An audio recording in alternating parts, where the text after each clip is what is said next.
जय श्री कृष्णा दोस्तों। बुलबुल की कहानियों में आपका स्वागत है। मैं आज आपके लिए लेकर आई हूँ चेतना अग्रवाल जी की लिखी हुई एक पारिवारिक कहानी। भाभी, आपने मेरी अंगूठी ली है ना, वह दे दीजिए, नेहा ने अपनी जेठानी से कहा। कैसी अंगूठी नेहा, मैंने तुम्हारी अंगूठी कब ली? अलका ने चौंक कर कहा। ज़्यादा भोली मत बनिए भाभी, आप यहाँ दोपहर में मेरे कमरे में आई थी, तभी आपने अंगूठी ली होगी। नेहा ने हाथ घुमाकर और आंख मटकाकर कहा। हाँ, मैं तुम्हारे कमरे में आई थी, लेकिन मैंने कोई अंगूठी नहीं देखी। क्या हो रहा है यह सब?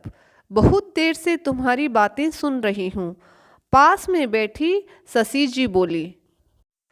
मम्मी जी, आज दोपहर में भाभी मेरे कमरे में आई थी, तो इन्होंने वहाँ रखी मेरी अंगूठी ले ली और अब वापस करने के नाम पर मुकर रही है। नेहा ने सास को जेठानी के खिलाफ बोलना शुरू किया। लेकिन बड़ी बहू ऐसा क्यों करेगी? क्यों बड़ी बहू? कहकर शशि जी ने अलका की तरफ देखा।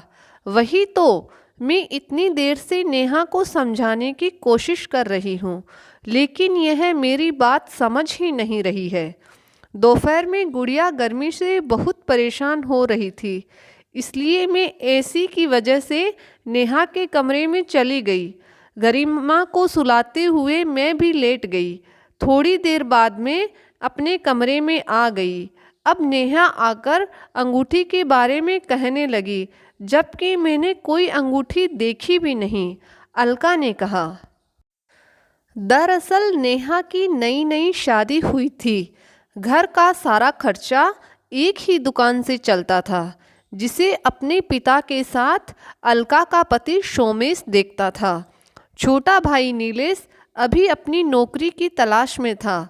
अब एक दुकान से पूरे घर का खर्च भी चले और पूरे घर के ऐशो आराम के खर्च भी हो जाए, इतनी आमदनी तो थी नहीं। इसलिए नेहा के कमरे में एसी लगवा दिया गया। सोमेश ने अलका को समझा दिया कि इस साल की इतनी कमाई नहीं है, अगले साल अपने कमरे में भी लगवा लेंगे। तब तक तुम दोनों नेहा के कमरे में चली जाया करो। क्योंकि शुरू से ही दोनों भाइयों और अलका के बीच बहुत अच्छी समझ थी। अलका भी घर की स्थिति समझती थी, लेकिन नेहा को संयुक्त परिवार में रहना बिल्कुल पसंद नहीं था। इसलिए वह अक्सर लड़ाई का कोई ना कोई बहाना ढूंढती रहती थी। आज उसे यह मौका मिल ही गया था। अब अलका के पास तो अंगूठी थी नहीं, तो मिलती कहाँ से? नेहा भी अपनी जिद पर अड़ी थी। नीलेश ने भी उसे बहुत समझाया, लेकिन वह नहीं समझी। उस दिन से अलका ने नेहा के कमरे में जाना छोड़ दिया। उसे कितनी भी गर्मी लगती, लेकिन इसे नियति का खेल समझकर समय काट रही थी। उस दिन से घर का माहौल तनावपूर्ण हो गया था। रिश्तों के बीच कई बार छोटी छोटी बातें बड़ा रूप ले लेती है, यह सुना था और आज अपने घर में शशि जी ने देख भी लिया था। हमेशा घर को बांधकर चलने वाली शशि जी के लिए यह बात किसी मानसिक घात से कम नहीं थी। एक छोटी सी बात ने रिश्तों के बीच कितनी बड़ी दीवार खड़ी कर दी थी, रिश्तों के मायने ही खत्म कर दिए थे। नेहा ने अपनी जेठानी पर आरोप लगाया था, बिल्कुल बर्दाश्त के बाहर था। जो कल तक इस घर में कभी नहीं हुआ था, वह आज हो रहा था। ऐसा ही माहौल रहा तो आने वाले कल में घर का माहौल कैसा होगा? शशि जी ने फैसला कर लिया। उसी दिन शशि जी ने नीलेश और नेहा को घर का ऊपरी हिस्सा रहने के लिए दे दिया और अलका अपने सास ससुर के साथ नीचे रहने लगी। नेहा अब बहुत खुश थी। उसके मन की बात पूरी हो रही थी।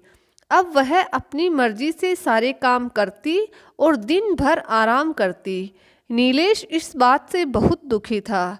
एक दिन नीलेश इंटरव्यू के लिए अलमारी में अपने डॉक्यूमेंट ढूंढ रहा था। अचानक उसे नेहा की अंगूठी दिखाई दी। नीलेश ने नेहा को आवाज़ लगाई। अंगूठी दिखाकर उसके बारे में पूछा, यह यहाँ कैसे आई? झूठ मत बोलो नेहा।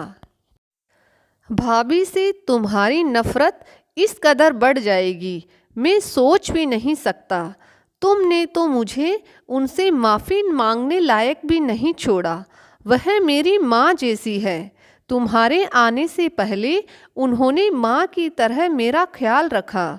भैया चाहते तो पहले अपने कमरे में एसी लगवा सकते थे, लेकिन उन्होंने पहले हमारे आराम के बारे में सोचा और हमारे कमरे में एसी लगवाया। नेहा, तुम भाभी से माफ़ी मांगो। आपसे अलग होने के लिए बहुत छोटी हरकत कर डाली भाभी। नेहा ने माफ़ी मांगते हुए अलका से कहा, नेहा, तुम उम्र और अनुभव में मुझसे बहुत छोटी हो। मैं जानती थी कि तुम मेरे साथ नहीं रहना चाहती, इसलिए उसके लिए तुमने इतनी छोटी हरकत करोगी मैंने यह कभी नहीं सोचा था। तुम्हें नहीं पता तुम्हारी इन छोटी बातों का रिश्ते पर क्या असर पड़ा है। अब तो तुम अलग ही सही हो। अब शायद मेरे मन में तुम्हारे लिए वह बात कभी ना आ पाएगी जो पहले थी। अलका बोली और अपने कमरे में चली गई। नेहा ने शशि जी के भी हाथ जोड़े, लेकिन अब क्या हो सकता था जब चिड़िया चुग गई खेत। भले ही सब कितना भी माफ़ कर दें, लेकिन दोस्तों मन में एक पास तो रह गई थी। दोस्तों, कैसी लगी मेरी कहानी?